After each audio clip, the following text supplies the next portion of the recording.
ഒരു മനുഷ്യൻ്റെ ഏറ്റവും ഗതികെട്ട അവസ്ഥ എന്താണെന്നറിയോ? ഞാനിപ്പം ഷിതയ്ക്കൊരു 100 രൂപ കടം തന്നു. എനിക്കിത് ചോദിക്കാൻ പറ്റാത്ത അവസ്ഥ എന്നുള്ളതാണ് മനുഷ്യൻ്റെ ഏറ്റവും ഗതികെട്ട അവസ്ഥ. എനിക്ക് പൈസ ആവശ്യമുണ്ട്, പക്ഷേ ഷിതയോട് എനിക്ക് ചോദിക്കാൻ പറ്റുന്നില്ല. അത് പല കാരണങ്ങളാകാം. ഒന്നുകിൽ ഷിതയുടെ അടുത്ത കാശില്ല, എനിക്ക് ബോധ്യമുള്ളത് കൊണ്ട് എനിക്ക് പണം ആവശ്യമുണ്ടെങ്കിൽ ഞാൻ ഷിതയോട് അത് ചോദിക്കില്ല. രണ്ടാമത്തെ കാര്യം, ഷിതയെപ്പോലുള്ള ഒരാളോട് ഞാനിത് എങ്ങനെ ചോദിക്കും എന്നുള്ളൊരു വല്ലാത്തൊരു ആദ്യ കാരണം ചോദിക്കില്ല.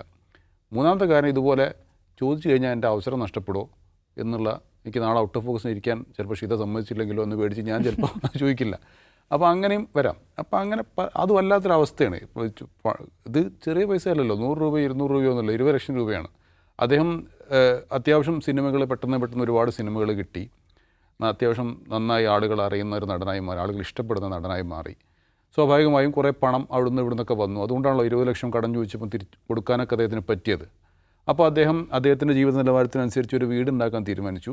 അങ്ങനെ ആ വീടിൻ്റെ പണി പൂർത്തിയാകുന്ന ഘട്ടത്തിലാണ് അദ്ദേഹത്തിന് പൈസയുടെ ആവശ്യം വന്നപ്പം അദ്ദേഹം ഗതികെട്ട് പൈസ തിരിച്ചു ചോദിക്കുന്നത്.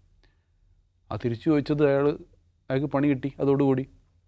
അപ്പോൾ പൈസ തിരിച്ച് കിട്ടിയില്ല എന്ന് മാത്രമല്ല, അയാളുടെ ജോലി ബ്ലോക്കാവുന്ന അവസ്ഥയിലേക്ക് കാര്യങ്ങളെത്തി.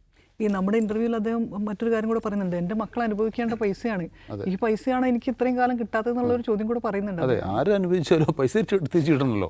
അത് മക്കളായാലും ഭാര്യയായാലും ആരായാലും. അത് എന്താ പറയുക, അവസരവും നഷ്ടപ്പെട്ടു, ജോലിയില്ലാത്ത അവസ്ഥയിലേക്ക് കാര്യങ്ങളെത്തി. ഇപ്പം ഞാനിപ്പം ഷിത എൻ്റെ അടുത്ത് 100 രൂപ തിരിച്ചു ചോദിച്ചതിൻ്റെ പേരിൽ ഞാൻ രാത്രി ഒളിച്ചിരുന്ന് ഷിതയുടെ തലക്കടിച്ചാൽ എങ്ങനെ ഉണ്ടായിരിക്കും?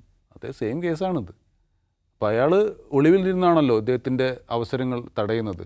അദ്ദേഹത്തിൻ്റെ ARMലെ പിന്നെ അദ്ദേഹത്തിൻ്റെ റോള് തടഞ്ഞു. അതുപോലെ മറ്റ് പല സിനിമകളും അത് മാത്രമല്ല, എനിക്ക് ഹരീഷിൻ്റെ ഇൻ്റർവ്യൂവിൽ മനസ്സിലായ വേറെ കാര്യം, ഞാൻ മാത്രമല്ല ഒരുപാട് ആളുകളുണ്ട് അവർക്ക് പറയാൻ മടിയാണ്, പേടിയാണ് എന്നാണ് അദ്ദേഹം പറഞ്ഞത്.